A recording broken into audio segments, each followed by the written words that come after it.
Hello everyone, welcome to my channel phonet of roses.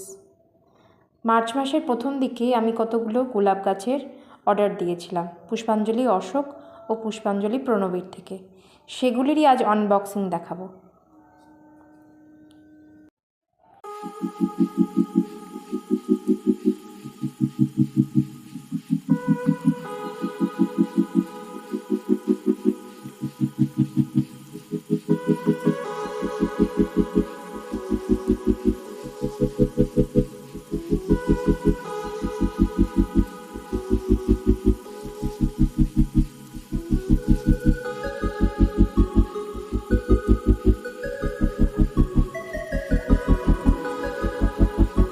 গাছগুলিকে পেস্টিসাইডে ভিজিয়ে কিছুক্ষণ রেখেছিলাম।